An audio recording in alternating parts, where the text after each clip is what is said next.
Shalom Akim. First and foremost, I want to give all praise, honor, and glory to Yahweh Shemi Al Shai. Double honor to the elders of GMS who rule very well, and blesses all the Akim out there that are doing the work in sincerity and truth on the four corners of the earth. Now, the topic of this video that I want to go into is about the Chariots.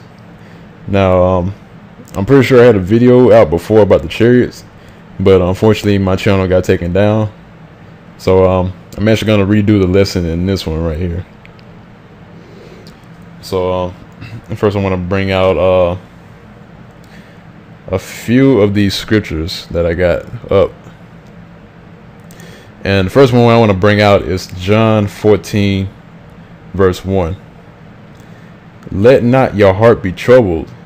Ye believe in Yahweh, believe also in me. This is Yahweh Shai speaking. In my Father's house are many mansions. If it were not so, I would have told you. I go to prepare a place for you. Right, he said, in my Father's house are many mansions. All right. Now, if you're a man of understanding, you will understand that the word mansion there, it means in abode, or a place. Basically, it means an abode or something to that extent. Now, to go deep into it, it's actually talking about the different, the galaxies, man. Because as we all know, the universe is vast. We have different galaxies, man. There's things beyond this universe that we don't even know yet. All right, because Esau's already tried to even go into outer space. Try to go out, trying to really go far out in outer space, but the Most High set boundaries to where this so-called white man can't go any further, man. He doesn't want him to go any further. He doesn't want anybody to go any further than what he had set in place, because there's things that he does not want us to know yet, man. There's things we're not supposed to know until we get into the kingdom. Lord willing, me along with the other Akim, that's a part of the great millstone, man. As Lord willing, we're all part of that number, man. Because GMS has 100% of the truth, man. And you have to be blind, man. You have to be blind not to see that, man. And that's basically the 2/3, man. 2/3 not gonna get this, no matter what. Only the elect is gonna get this, man. Let me continue on. If it were not so, I would have told you. I go to prepare a place for you, and that's exactly what's going on right now. There's a place being prepared for the elect right now, man. The 144,000. There's a place being prepared for them. Words can't express. You can't fathom like what it's like in the kingdom, man. You can't fathom what it's like. What's out there in those different galaxies, man. You just can't imagine it, man. It's far out of your imagination. All right. And let me get the next scripture, which is 1 Thessalonians chapter 4 verse 17. Then we which are alive and remain shall be caught up together with them in the clouds to meet the Lord in the air. And so shall we ever be with the Lord. Right. That's when the elect is being beamed up in those chariots, man. And you also have the elect that who are martyrs, man. They died in this truth. All right. But they're still a part of the 144,000, man. They were still chosen. So you can be alive while doing the work, or you can die, doing the work, man. Because when you die, that's when you're being put to rest, man. You're finally resting, man. You're resting from your works. It said we should all be caught up together with them in the clouds to meet the Lord in the air. Now, people use this for the rapture, man. People use this for the rapture concept. But really, they're already there, man. They're already there. They're just waiting. They're just waiting on, the Most High to give that order, man. Once the elect is beamed up into those chariots, man, and those nuclear missiles hit, when those nuclear missiles being launched, man, that's it. The countdown is over, man. Then the Most High is going to give that order to go out and just go to town on these Edomites, man, these other nations. All right. And so shall we ever be with the Lord, right? And this will be a continuous kingdom, man, never ending. All right. So Barakatah Yahweh Hashem Yahushai. And when it speaks about together with them in the clouds, that's talking about chariot or so-called UFO, man. Because back in the ancient world, the prophets, man, the prophets and the men of the Lord who wrote these books, man, which is the Bible is a collection of books. So the men of the Lord who wrote these books, they couldn't describe. They couldn't use the word UFO because the word UFO or unidentified flying object wasn't being used back during that time. They couldn't describe it, but they described it to the best of their ability to what it looks like, man. They could say it's a cloud. They could say it's a whirlwind. They can say it's a wheel within a wheel, which is also it's in one of the scriptures. I can't remember. I can't really point out where it is, but it says a wheel within a wheel, and that's a chariot. So when it says cloud, so right here it's saying cloud, so that means it was a chariot. We shall be caught up together with them in the clouds, which in the chariots. We just put chariot right there. All right. Now move on to the next scripture. This is Revelation chapter 11, verse 12. And they heard a great voice from heaven saying unto them, Come up hither. And they ascended up to heaven in a cloud, and their enemies beheld them. All right. So that's what's going to happen. You're going to hear a voice. It says, Come up hither. And then you're going to be beamed up into the chariot. Lord willing, we're part of that number, man. When he's going to call you, he says, Come up hither. And you're going to ascend up into heaven into a chariot. And when you're beamed up, you're going to look down and you're going to witness the destruction of America. You're going to look down and you're going to see America being laid out as a lake of fire. And that's what it means by the lake of fire, because once those missiles hit America, man, it's going to look like a lake of fire, man. And that's what the scriptures mean by death and hell were cast into the lake of fire. In other words, Esau, which is death, was cast into the lake of fire. You know, Esau, the so-called white man, is the devil, man. Straight up a devil, man. And Satan, which means adversary. Esau is our adversary. Always will be. All right. And their enemies beheld them. Right, because also the scriptures also speaks about we be changed in the twinkling of an eye. I had that scripture up at one point. I might have to search it again. I'm gonna search it after I bring out a few more scriptures. All right, and bring out this next one, which is Wisdom of Solomon, chapter 5, verse 1. Then shall the righteous man stand in great boldness before the face of such as have afflicted him, which is Esau and these other nations, man. When we're going through the hour of temptation, man. And made no account of his labors, right? Because there's no accounts of our labors here on earth, man. Because we're nothing, man. We're just servants, you know. And when we're here doing the work on earth, man, we don't have any recognition, because it's the truth, man. And these so-called white people, man, they don't want the truth to come out. So there's going to be no accounts made of our labors. The only person that is making account of our labors is Yahweh Shemi Al-Shai, and that's it. Because we're prisoners, man. We're prisoners of Yahweh Shemi Al-Shai. And this is what we're supposed to be doing. It was commanded of us to do this work, man, to go out on the highways and byways, bidding our people to the marriage, man, and condemning these other nations, man, these Edomites.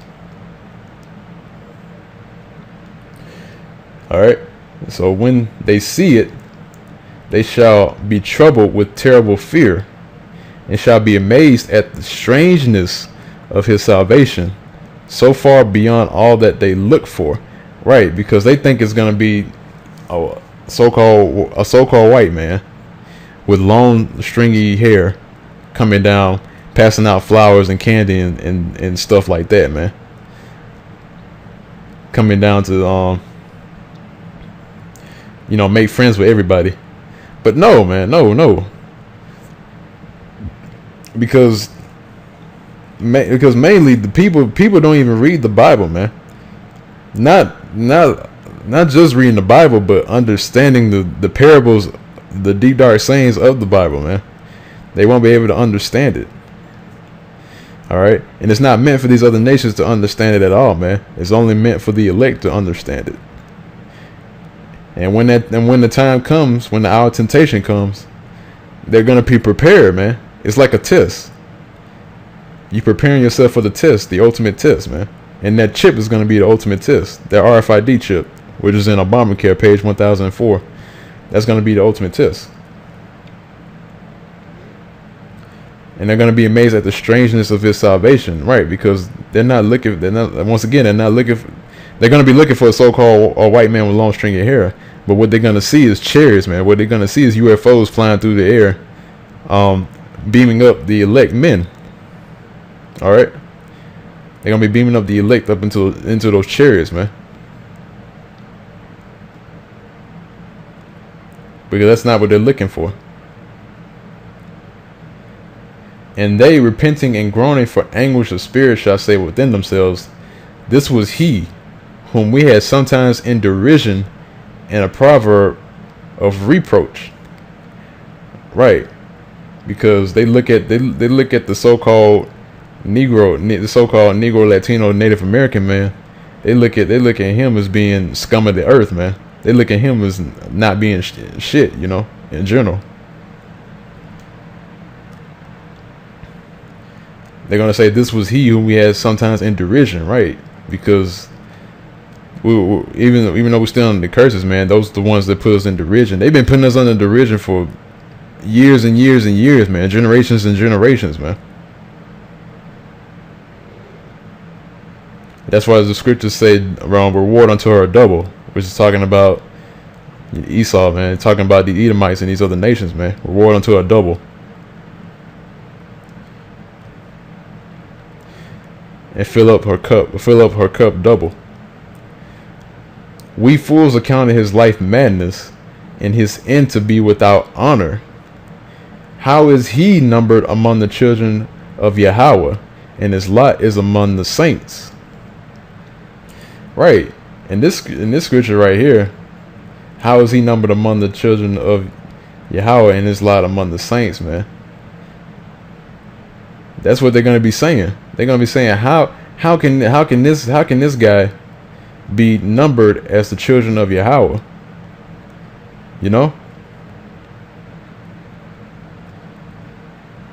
And because they have, like, once again, man, they have no knowledge of the scriptures, man. They don't know who the true children of Israel is, man. Even 2/3 of our own people don't know who they are, man. And that's how it is. That's just how it is, man. The Most High is terrible, man. That's why we fear him. And that's why we're doing this work with all diligence. So we will have hope. So we will hope to be a part of that number and to be a part of the elect, to be delivered out of this madness. All right. Now I'm gonna go back to yeah. So Wisdom of Solomon, chapter 5 actually ties in with Revelations 11 verse 2. So let me continue on. Let me go to 1 Corinthians chapter 15 verse 50. Now this I say, brethren, that flesh and blood cannot inherit the kingdom of Yahweh, neither doth corruption inherit incorruption. Right. Because oh, this is a scripture I was talking about earlier. I was going to look up, but I got it. Yeah, so flesh and blood cannot inherit the kingdom, man. These bodies that we have right now, it can't inherit it can't inherit incorruption, man. These are corruptible bodies, man. And let me actually get that. Open up another tab. Precept upon precept.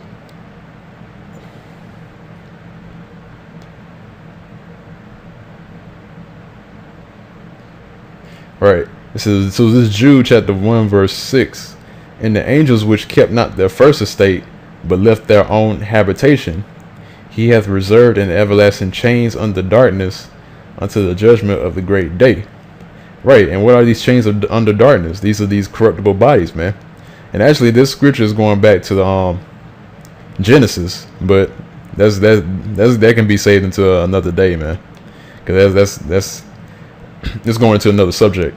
But basically everlasting chains under darkness until the judgment of the great day. Right, so we're in these chains of darkness until the judgment of the great day. These bodies, these are corruptible bodies, man. These are fleshly bodies. These are wicked bodies. The spirit and the flesh warreth every day. All right. Neither do corruption inherit incorruption. We have to, our bodies have to be changed, man. We have to leave behind these corruptible bodies and go into a new body, which is incorruptible. Because these bodies that we have right now is full of toxic, man. These bodies that we have is literally toxic. Because of America, man. Because of the abominations that are in America. That's why these bodies are corruptible. We have toxins in them because the toxins that are here in America, man. That's what happens when you're in the land of captivity. When you're in the land of captivity, this basically your captivity is filled with abominations, man. And there's nothing you can really do about it except endure. That's why scriptures say endure unto the end. And so let me continue on. Behold, I show you a mystery.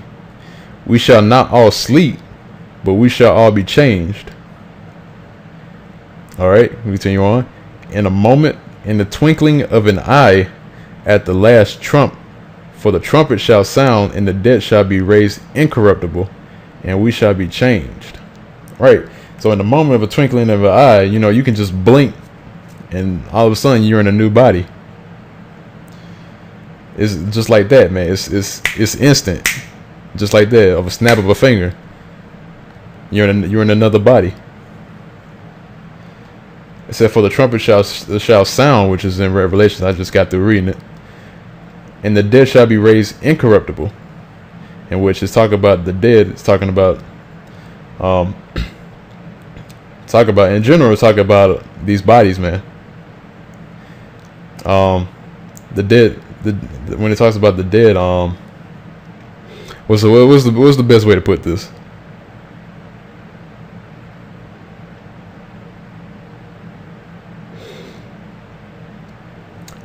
I would say it basically means the same thing, which I was reading earlier, man. Where it says corruption, neither the corruption nor incorruption. We're talking about these bodies. So when it says the dead shall be raised incorruptible, that basically means the same thing. Your body, you're gonna be in another body, and we shall be changed in the twinkling of an eye. This is verse 53. For this corruptible must put on incorruption, and this mortal must put on immortality. Right. So that's basically it, man. It So if you're part of the elect men, man, you know, if Most High Yahweh Shem Yahshua chooses you to be a part of the elect, you know, then you're going to be changed in the twinkling of an eye at the last trump. But Revelation chapter 3 verse 10, man, you have to endure. You have to endure that hour of temptation. You have to endure to the end. If you endure to the end, then that's pretty much it, man. You passed the test, man. But hey, it's not my call though. It's the Most High's call. Because like I said before, man, we're only servants, man. We're only doing the work of Yahweh Shem Yahushua, and that's all we can do, man. With all fear and trembling, man, and faith. Because faith, man, that's our hope, man. We're hoping that we're part of that number, to be beamed up into those chariots, man. All right, so that's pretty much it for this topic. Once again, I want to give all praise, honor, and glory to Yahweh Shem Yahushai. Double honors and much love to the elders of GMS who rule very well. And bless all the Akim out there that are doing the work in sincerity and truth on the four corners of the earth. And saying that, I'm going to say Shalom.